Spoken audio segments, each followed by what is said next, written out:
स्वागत है। तो आज के इस वीडियो में 4 अगस्त के इंपॉर्टेंट करंट अफेयर्स को हम लोग कवर करेंगे। तो देखिए, हमारा पहला प्रश्न क्या है कि अभी हाल ही में कोविड-19 के खिलाफ 100% टीकाकरण करने वाला पहला भारतीय शहर कौन सा बन गया है? तो आंसर होगा भुवनेश्वर। तो उड़ीसा की कैपिटल भुवनेश्वर ये 100% कोविड-19 टीकाकरण प्राप्त करने वाला पहला भारतीय शहर बन गया है। अच्छा, मान लो अगर आपके एग्जाम में प्रश्न आए कि 100% वैक्सीनेशन यानी कि टीकाकरण करने वाला पहला गांव कौन सा बना था, तो फिर आपका आंसर होगा वेयान गांव, ये जम्मू कश्मीर का है। और अगर पूछा जाए कि 100% वैक्सीनेशन करने वाला पहला राज्य या यूनियन टेरिटरी कौन सा बना, तो लद्दाख बना था। और पूछा जाए कि कोरोना मुक्त होने वाला पहला यूनियन टेरिटरी कौन सा बना था, तो अंडमान निकोबार आंसर कर देना।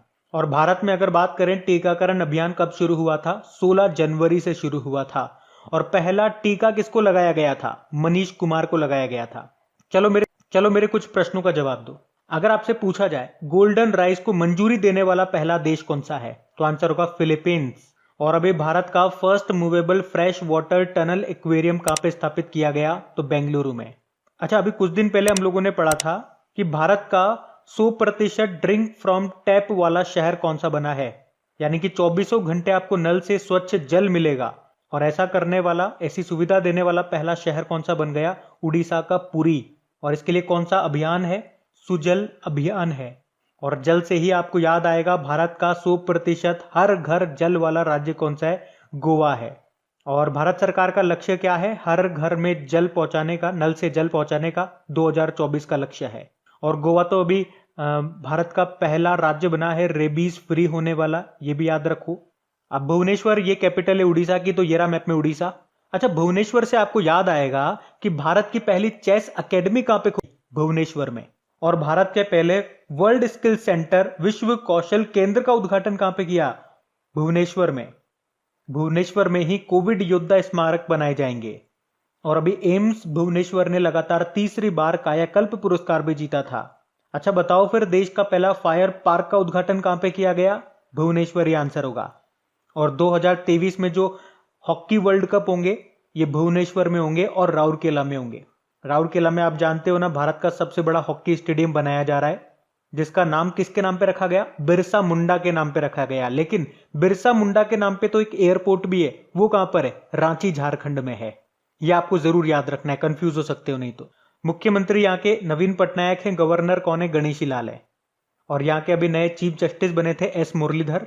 उसके अलावा ये याद रखो, ये प्रश्न एग्जाम में पूछे गए थे कि ब्लैक पैगोडा टेम्पल किसको कहते हैं? कोणार्क सन टेम्पल को कहते हैं। और आपका जो 10 रुपए का नोट है उस पर किसका चित्र अंकित है? ऐसे भी प्रश्न आता है। कोणार्क सूर्य मंदिर का। लॉन्गेस्ट डैम ऑफ इंडिया कौन सा है? हीराकुद डैम है। किस नदी पे है? महानदी पर है। बाराबत्ती स्टेडियम कहां पर है? ये प्रश्न आया था बैंक में, तो याद रखना कटक उड़ीसा में है। और ये जो आप देख रहे हो ये एशिया की सबसे बड़ी खारे पानी की तटीय झील है, जिसको कहते हैं चिल्का लेक। याद रखना, भारत की पहली रामसर साइट यही है। 1981 में इसे दर्जा मिला था। वैसे वर्तमान में भारत में कितनी रामसर साइट है? 42 हैं। और आप बताओ मुझे कमेंट बॉक्स में टाइप करके कि 42 नंबर की कौन सी है। और देखो, इसी चिल्का लेक में आपको एक अभ्यारण्य भी मिलेगा जिसे कहते हैं नलबाना पक्षी अभ्यारण्य। यहाँ पे कौन सी डॉल्फिन मिलती है? इरावदी डॉल्फिन मिलती है यहाँ पे। तो ये सारे पॉइंट आप ध्यान रखना। अच्छा, फिर बताइए अभी हाल ही में किस बैंक ने दुकानदार ओवरड्राफ्ट योजना को शुरू किया है? तो आंसर होगा एचडीएफसी बैंक ने। तो अभी एचडीएफसी बैंक ने छोटे खुदरा विक्रेताओं के लिए एक ओवरड्राफ्ट सुविधा शुरू करने की घोषणा की है, और इसे दुकानदार ओवरड्राफ्ट योजना के रूप में जाना जाएगा। इसका उद्देश्य क्या है? दुकानदारों और व्यापारियों की नकदी की कमी को दूर करने में मदद करना। तो इसमें जो दुकानदार हैं वो 50,000 रुपए से लेकर 10 लाख रुपए तक का ओवरड्राफ्ट ले सकेंगे। ओवरड्राफ्ट मतलब समझते हो ना? मतलब जैसे आपके अकाउंट में, आपके बैंक खाते में पैसे कम हैं, लेकिन ओवरड्राफ्ट की सुविधा का लाभ उठाकर आप उससे ज्यादा पैसे आपके बैंक से निकाल सकते हो। एक तरह का इसे पर्सनल लोन कह दो, लेकिन ये पर्सनल लोन से अलग है। एक तो ये कम समय के लिए होता है और इसमें ब्याज जो है वो ज्यादा लगता है, लेकिन इसमें आप तुरंत पैसा निकाल सकते हो। जब लोन लेने जाते हो पर्सनल लोन, तो काफी प्रोसेस होता है लंबा चौड़ा उसका, तो वैसा नहीं है। मतलब आप इमरजेंसी में कहीं फंस गए और ओवरड्राफ्ट सुविधा आपको मिली हुई है, तो तुरंत आप पैसा विड्रॉल करके दे सकते हो। तो ये फायदा होता है ओवरड्राफ्ट का। और अब एचडीएफसी बैंक ये फायदा देगा दुकानदारों को और व्यापारियों को, और उसी के लिए इसने दुकानदार ओवरड्राफ्ट योजना को शुरू किया है। अभी आपको याद होगा एचडीएफसी बैंक ने ही डॉक्टरों को श्रद्धांजलि देने के लिए सलाम दिल से पहल शुरू किया था। अभी फेडरल बैंक की बात करेंगे तो इसने फेडी नाम से एक आर्टिफिशियल इंटेलिजेंस बेस्ड एक वर्चुअल असिस्टेंट को लॉन्च किया था। जन स्मॉल फाइनेंस बैंक की बात करेंगे तो इसने आई चूज माई नंबर सुविधा को शुरू किया था। मतलब अगर यहाँ पे आपका अकाउंट है सेविंग अकाउंट, तो जो भी आपका अकाउंट नंबर होगा उसके आगे के 10 डिजिट आप अपने अकॉर्डिंग चूज कर सकते हो। अब बात यहाँ पे HDFC बैंक की है तो इसके बारे में जान लो। देखो, इसका हेडक्वार्टर मुंबई में आपको मिलेगा और इसकी टैगलाइन होती है वी अंडरस्टैंड योर वर्ल्ड, और इसके मैनेजिंग डायरेक्टर कौन है? शशिधर जगदीशन है। फिर अगला प्रश्न है कि अभी हाल ही में प्रधानमंत्री कार्यालय में सलाहकार ने इस्तीफा दे दिया, क्या नाम है उनका? तो आंसर होगा अमरजीत सिन्हा। तो प्रधानमंत्री नरेंद्र मोदी के सलाहकार थे, ये एडवाइजर थे अमरजीत सिन्हा, जिन्होंने अभी इस्तीफा दे दिया। और आपको शायद याद भी होगा, इसी साल मार्च की ही बात है, प्रधानमंत्री के मुख्य सलाहकार हुआ करते थे PK सिन्हा, उन्होंने भी इस्तीफा दे दिया। बाकी PK मिश्रा ये प्रधानमंत्री नरेंद्र मोदी के प्रिंसिपल सेक्रेटरी बने हुए हैं, मुख्य सचिव। भास्कर खुलबे की बात करेंगे तो देखो, आपको याद होगा ये पिछले साल की बात है। एक तो भास्कर खुलबे और अमरजीत सिन्हा, इन दोनों को प्रधानमंत्री का सलाहकार बनाया गया था, जिसमें से अभी हमने पढ़ लिया कि अमरजीत सिन्हा ने तो इस्तीफा दे दिया, लेकिन भास्कर खुलबे ये अभी भी प्रधानमंत्री जी के एडवाइजर हैं, सलाहकार हैं। और अजीत डोभाल तो आप जानते ही हो, नेशनल सिक्योरिटी एडवाइजर है। बढ़ते हैं आगे। फिर बताइए, अभी हाल ही में ई-रूपी प्लेटफॉर्म को किसने लॉन्च किया? तो आंसर होगा प्रधानमंत्री नरेंद्र मोदी जी ने। अभी 2 अगस्त 2021 को ही प्रधानमंत्री नरेंद्र मोदी ने ई-रूपी प्लेटफॉर्म को लॉन्च किया है। ई-रूपी, अब ये क्या है? ये एक डिजिटल प्रीपेड वाउचर है। मतलब ये एक इलेक्ट्रॉनिक वाउचर पर आधारित एक डिजिटल पेमेंट सिस्टम है। इसमें आपको न तो कोई कार्ड चाहिए, न इंटरनेट बैंकिंग चाहिए, न स्मार्टफोन चाहिए। फायदा किनको मिलेगा या इसको लॉन्च करने का फायदा क्या है? तो जितनी भी आपकी योजनाएं हैं उनमें जो भी लाभ दिया जाता है व्यक्तियों को, लोगों को, तो जिस भी व्यक्ति को वो पैसा दिया जाना है या वो लाभ दिया जाना है, वो लीक प्रूफ पहुंच जाएगा उस व्यक्ति को। मतलब उसके पैसे को कोई खा नहीं सकता है। और इसे बनाया किसने है? NPCI ने बनाया, national payment corporation of India ने। और अभी आपको याद होगा, भारत ने भूटान में भीम पेमेंट इंटरफेस को भी लॉन्च किया था। चलो, आप तो ये बताओ अभी किस देश ने बिटकॉइन को लीगल करेंसी घोषित कर दिया? तो आंसर होगा अल सल्वाडोर ने। और अभी नाइजीरिया ने किस नाम से क्रिप्टो करेंसी को लॉन्च करने की घोषणा की थी? नायरा। नायरा नाइजीरिया, जिसकी कैपिटल क्या है? अबुजा। और नाइजीरिया से एक महिला का नाम आपको याद रखना है, नागुजी ओंकाजा इवेला। वर्ल्ड ट्रेड ऑर्गेनाइजेशन की पहली महिला डायरेक्टर जनरल बनी है ये। बढ़ते हैं आगे। अच्छा बताइए, अभी हाल ही में इंडियन बैंक ने स्टार्टअप फाइनेंसिंग के लिए किस IIT के साथ समझौता किया? तो आंसर होगा IIT बॉम्बे। तो अभी इंडियन बैंक ने स्टार्टअप्स और MSME को विशेष क्रेडिट सुविधाएं देने के लिए society for invention and entrepreneurship के साथ समझौता किया है, जो कि IIT बॉम्बे की ही एक पहल है, एक इनिशिएटिव है। तो इसमें जो बैंक है ये नए स्टार्टअप्स को मशीनरी या इक्विपमेंट्स खरीदने के लिए 50 करोड़ रुपए तक का लोन देगा। बाकी IIT मद्रास के बारे में आपने सुना होगा। अभी इसने NB ड्राइवर नाम से एक आर्टिफिशियल इंटेलिजेंस बेस्ड गणितीय मॉडल को डेवलप किया था। IIT हैदराबाद की बात करेंगे तो भारत का पहला रैपिड इलेक्ट्रॉनिक और आर्टिफिशियल इंटेलिजेंस संचालित कोविड-19 परीक्षण किट, जिसका नाम है कोवी होम, उसको डेवलप किया। बाकी IIT रोपड़ ऑनलाइन फरेबी का पता लगाने के लिए फेक बस्टर नाम से एक डिटेक्टर इन्होंने बनाया था। एक IIT मंडी भी याद रखना, अभी IIT मंडी के वैज्ञानिकों ने एक एप्लीकेशन बनाया था जिसमें किसान जो है वो आलू के पत्तों की फोटो खींच करके ये पता लगा सकते हैं कि उनकी फसल में रोग लगा है या नहीं लगा। बाकी देखो, इंडियन बैंक की बात करेंगे ना तो याद रखना इसका हेडक्वार्टर मिलेगा आपको चेन्नई में, और इसके CEO कौन है? पद्मजा चुंदुरु है। चलो एक प्रश्न मैं आपसे पूछूं, आपको पता है 10 बैंकों का विलय हो गया था, मर्ज हो गए थे, 4 बैंक बन गए थे, तो इंडियन बैंक में किस बैंक का मर्जर हुआ था? तो याद रखना इलाहाबाद बैंक का। चलो एक बार मैं आपको सारे रिवाइज करा देता हूं, बहुत टाइम हो गया। एक तो ओरिएंटल बैंक ऑफ कॉमर्स और यूनाइटेड बैंक ऑफ इंडिया, ये दोनों मर्ज हुए थे, मतलब इनका विलय हुआ था पंजाब नेशनल बैंक में। हमने पढ़ लिया इलाहाबाद बैंक का मर्ज हुआ था किसमें? इंडियन बैंक में। सिंडिकेट बैंक किसमें मर्ज हुआ था? कैनरा बैंक में। और आंध्रा बैंक और कॉर्पोरेशन बैंक का मर्जर हुआ था यूनियन बैंक ऑफ इंडिया में। तो ये आप ध्यान रखना। बढ़ते हैं आगे। अच्छा बताइए, अभी हाल ही में नाउरू में किसे भारतीय उच्चायुक्त हाई कमिश्नर के रूप में नियुक्त किया गया? तो आंसर होगा मनप्रीत वोहरा। मनप्रीत वोहरा, आप इन्हें जानते होंगे, वर्तमान में ये ऑस्ट्रेलिया में भारतीय उच्चायुक्त हैं और अभी इन्हें नाउरू में भारतीय उच्चायुक्त बना दिया गया है। अच्छा वैसे देखो, प्रैक्टिकली बात करें तो नाउरू में कौन बने हैं ये आपसे एग्जाम में नहीं पूछा जाएगा। अगर एग्जाम में उसको पूछना ही होगा एम्बेसडर या हाई कमिश्नर से क्वेश्चन, तो वो कुछ इंपॉर्टेंट जो कंट्रीज हो गई इंडिया से जिनके रिश्ते काफी मजबूत हैं या जो चर्चा में रहते हैं वहां आपसे पूछ सकता है। जैसे कि कुछ एक मैं आपको बता दूं, एक तो यूएसए का आपको याद रखना है कौन है, तरनजीत सिंह संधू है। ऑस्ट्रिया में कौन है, जयदीप मजूमदार बने थे।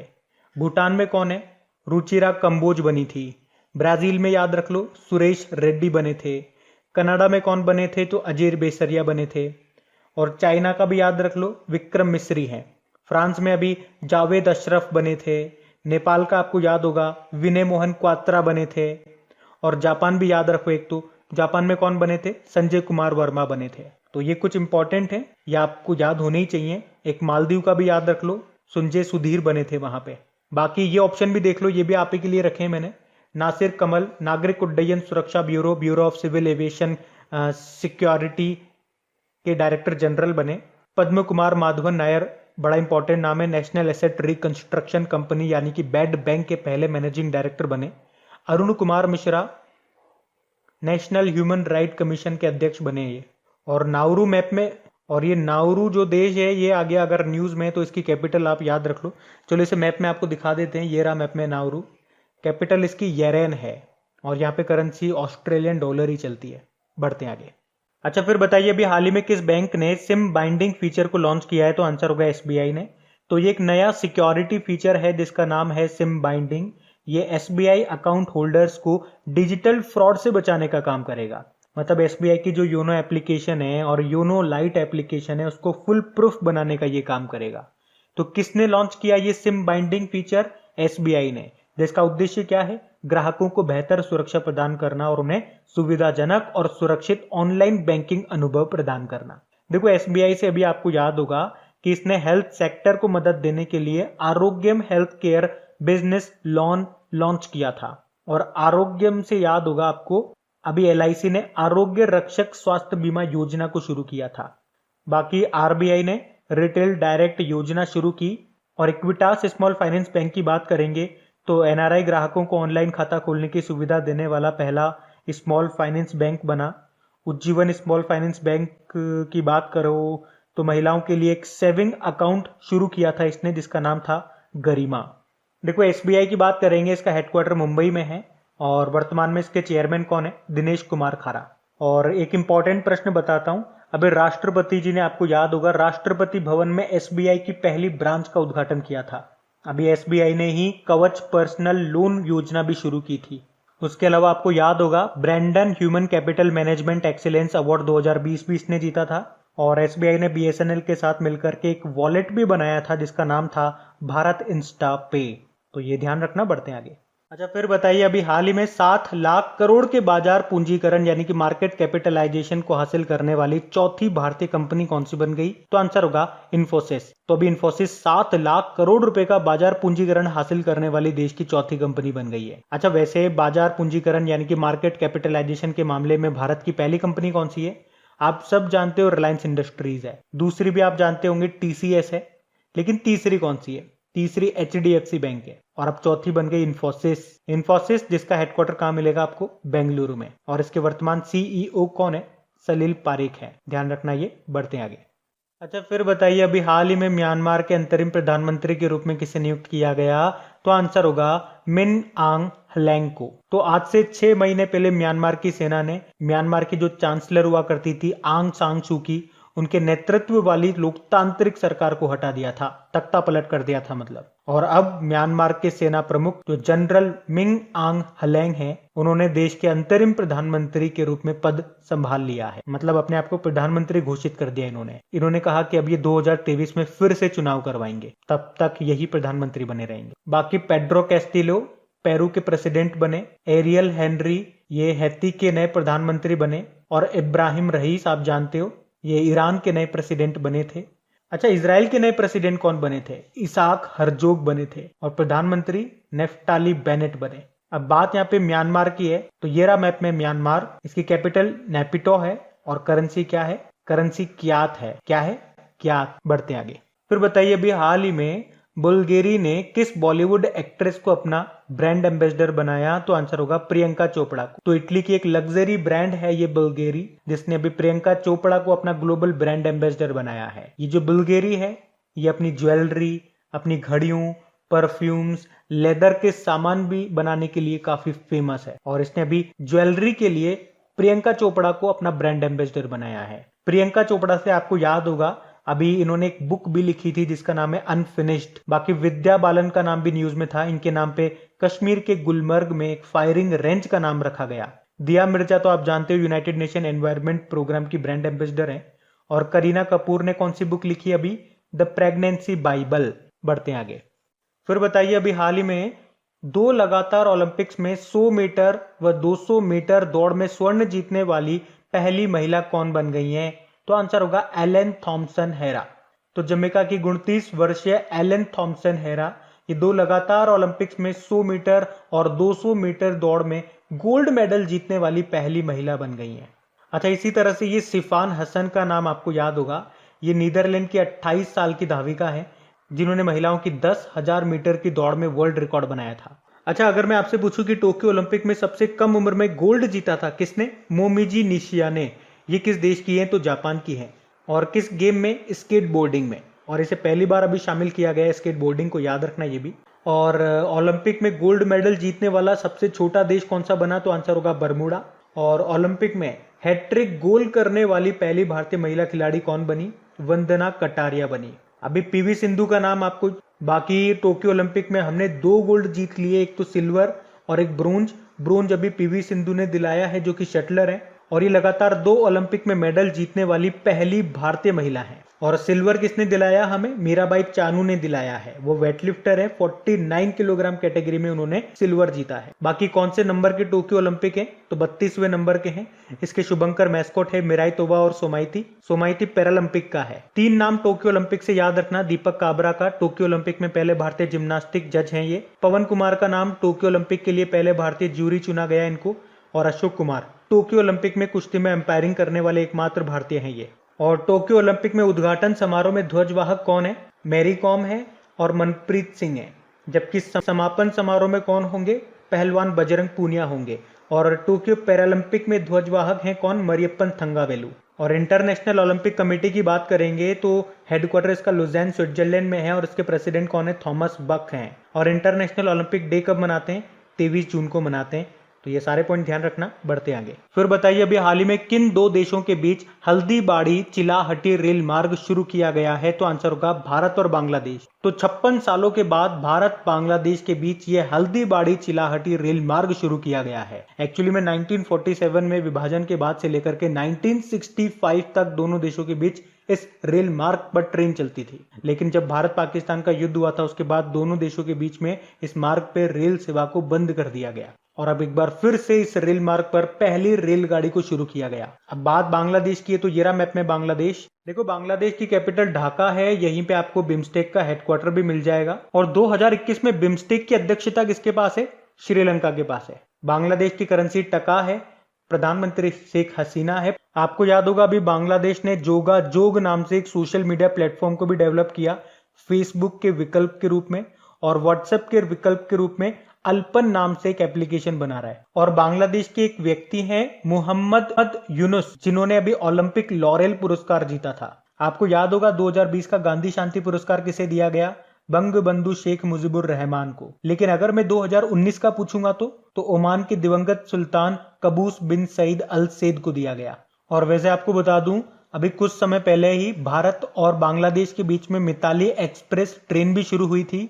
और उसके पहले भारत और बांग्लादेश के बीच में मैत्री सेतु का भी उद्घाटन किया गया था। उसके अलावा यूनेस्को ने रचनात्मक अर्थव्यवस्था के क्षेत्र में 2021 से शेख मुजीबुर रहमान के नाम पे एक अंतर्राष्ट्रीय पुरस्कार भी शुरू करने की घोषणा की थी। शेख मुजीबुर रहमान ये कौन है? ये कौन थे? मतलब बांग्लादेश के पहले राष्ट्रपति थे ये। अभी बांग्लादेश के शहादत रहमान ने अंतर्राष्ट्रीय बाल शांति पुरस्कार भी जीता था। और बांग्लादेश के साथ कौन कौन सी एक्सरसाइज करते हैं हम?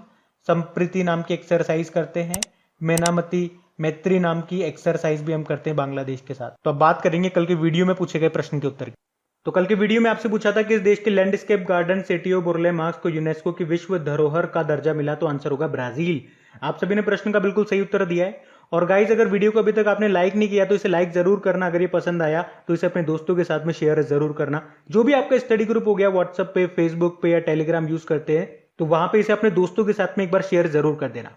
और इन सभी क्वेश्चंस की आप क्विज लगा लेना, अच्छे से प्रैक्टिस कर लेना। इसकी पीडीएफ फ्री में आप डाउनलोड कर लेना क्रेक एग्जाम एप्लीकेशन से। और इन सभी क्वेश्चंस का ऑडियो बना करके मैंने अपलोड कर दिया आपके रिवीजन के लिए, और उसका लिंक भी आपको क्रेक एग्जाम एप्लीकेशन पे मिल जाएगा। Thank you guys.